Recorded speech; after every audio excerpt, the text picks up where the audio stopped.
Le stoïcisme soutient que l'homme sage, l'homme vertueux, le philosophe, est un homme qui vit en accord avec la nature. Il ne craint que l'abandon de sa responsabilité morale. Il n'a pas peur de la douleur, de la mort, de la pauvreté ou des vicissitudes de la condition humaine. Il ne craint que de se laisser tomber et de ne pas être un être humain complet.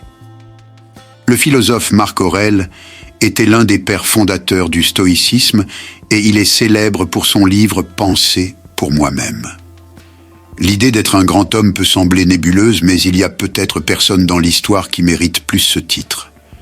Ce n'est pas une vidéo d'auto-assistance, je vous le promets, mais la philosophie que Marc Aurèle a initiée et écrite peut être un antidote à de nombreux problèmes que nous rencontrons dans la vie moderne. Je veux vous montrer pourquoi. Marc Aurèle était un empereur romain qui a régné de 161 à 180 après Jésus-Christ. Il fut le dernier des 5 bons empereurs et régna pendant une période connue sous le nom de Pax Romana, ou la paix romaine. En fait, à la mort de Marc Aurèle, la Pax Romana a pris fin. À l'époque où Marc Aurèle était empereur, il était l'homme le plus puissant du monde. Les Romains n'avaient pratiquement aucune conception du monde extérieur à leur empire, donc, en ce qui le concernait, Marc était effectivement le souverain du monde. Dans cette position, il aurait pu avoir tout ce qu'il voulait. Les précédents avaient été établis. La vie d'un empereur romain était essentiellement synonyme d'hédonisme. C'était ce que faisaient les empereurs romains. Ils s'adonnaient à l'argent, au sexe, au vin et à toute autre poursuite qui leur venait à l'esprit. C'était pratiquement attendu. Ainsi, tout vice que l'esprit pouvait envisager était directement à portée de Marc Aurèle.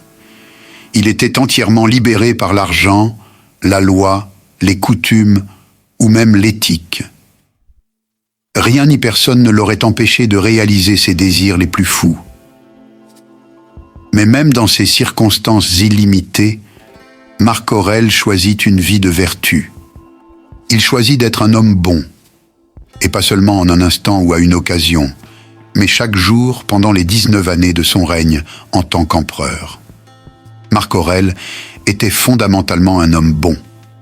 Être bon ne fait pas de vous une grande personne, mais imaginez-vous faire face à la bête de fantasmes véritablement illimitée et déclarer « Non, je choisis la vertu, non pas pour la louange, la renommée ou l'admiration, mais simplement pour le bien-être. » C'est impressionnant.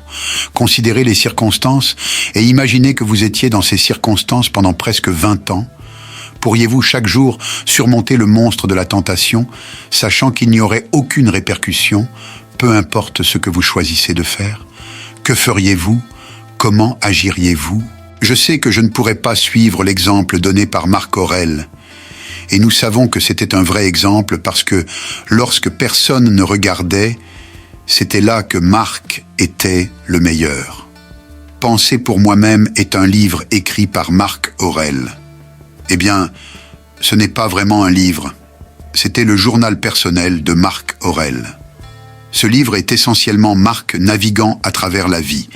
Il n'a pas de réelle structure à part être vaguement divisé en 12 parties et il compte environ 150 pages.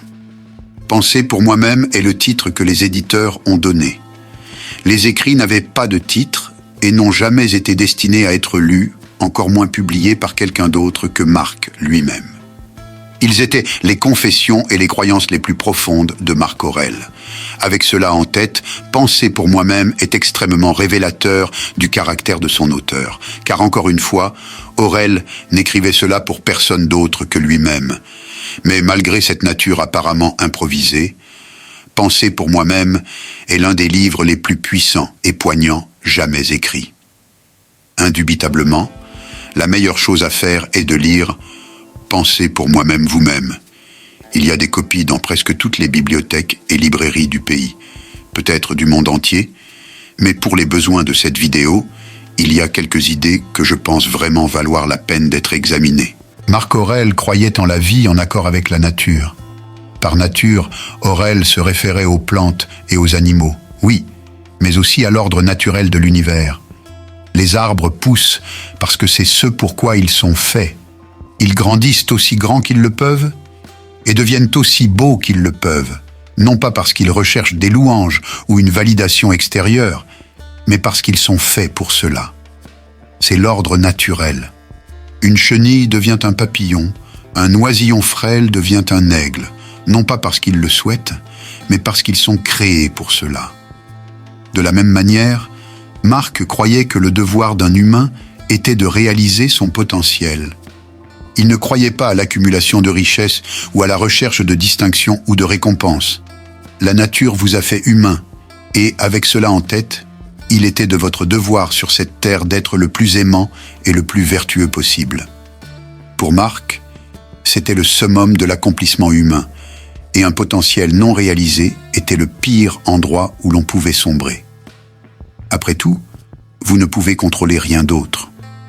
Vous ne pouvez pas contrôler ce que le monde vous envoie, mais vous pouvez contrôler comment vous réagissez, et peu importe ce qui arrive, une grande personne affronte la tempête et vit à son potentiel le plus vertueux.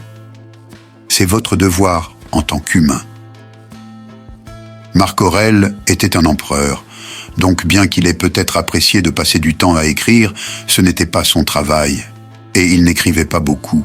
Il devait gérer beaucoup de choses et de personnes. Par-dessus tout, Marc croyait que les gens mauvais, pervers ou simplement mauvais étaient simplement une partie de notre univers. Demander au monde de ne pas vous présenter ces personnes serait comme demander à une vigne d'exister sans épines. C'est absurde. Il n'y a simplement rien que vous puissiez faire, dit Marc. Les gens mauvais existent, et dans votre vie, vous les rencontrerez. Marc croyait en la gentillesse, et il croyait que les gens ne voulaient jamais vraiment faire le mal. Au lieu de cela, lorsque les gens faisaient le mal, c'était simplement par ignorance. Vous pouvez essayer d'enseigner à ces personnes, bien sûr, mais ce n'est pas toujours une option. Donc, nous ne pouvons pas contrôler si l'univers nous envoie des immoraux ou des pervers ou des paresseux, et si nous ne pouvons pas non plus aider ces personnes, ce que nous ne pouvons généralement pas faire, nous devons simplement les supporter. Pour ce faire, Marc dit que vous devez regarder à l'intérieur de vous-même. Il écrit pour lui-même « Et Marc, tu as aussi des défauts. Qui es-tu pour juger ? Peut-être que tu as des défauts différents de ceux de ces soi-disant mauvaises personnes, mais Marc, tu as tes défauts néanmoins. Dans une conversation différente un autre jour, peut-être que toi, Marc, serais l'ignorant. Et Marc, il est possible que tu ne comprennes pas. Il t'a dit « Tu ne peux même pas être sûr qu'ils font la mauvaise chose. » Le voleur qui vole pour nourrir sa famille n'est pas forcément dans l'erreur. Tu ne comprends simplement pas, et souvent dans la vie, tu ne comprendras pas, et tu ne sauras pas que tu ne comprends pas. Donc encore une fois, ne juge pas. En fin de compte, Marc Aurèle croyait que nous étions tous nés les uns pour les autres. Encore et encore, il se rappelait que c'était l'ordre naturel. Un arbre produit des fruits pour que les animaux puissent manger. Les animaux meurent pour que les vers aient de la nourriture. Tout comme dans le monde naturel, nous sommes tous faits pour nous aider les uns les autres. C'est encore une fois notre devoir. Le seul véritable échec dans la vie serait d'abandonner cette responsabilité. Alors Marc, tu ferais bien de le faire, et de le faire bien. Nous passons tous par l'adversité, et Marc Aurèle n'a pas fait exception. Mais tout comme rencontrer des gens mauvais, Marc réalisait que rencontrer l'adversité fait simplement partie de la condition humaine. Encore une fois, vous ne pouvez contrôler que ce que vous pouvez contrôler. Alors ne priez pas pour que des choses mauvaises ne se produisent pas. C'est une tâche futile, dit Marc. Ces choses vont arriver et il n'y a absolument rien que vous puissiez faire à ce sujet. Mais ce que vous pouvez contrôler, Marc, c'est comment vous réagissez à ces choses. Vous pouvez contrôler si vous persévérez et si vous continuez malgré l'adversité. Vous pouvez contrôler si vous vous abaissez ou vous vous relevez. Et c'est ce qui compte vraiment. En fin de compte, si nous pouvons tous nous rappeler une chose de Marc Aurèle, c'est que la vertu et la responsabilité sont au cœur de la vraie grandeur. Ne soyez pas seulement des gens bons, soyez des gens de responsabilité. C'est une promesse que vous pouvez faire à vous-même. Et c'est la plus grande promesse que vous puissiez faire. Que vous soyez un empereur ou simplement un être humain, c'est ce qui compte vraiment.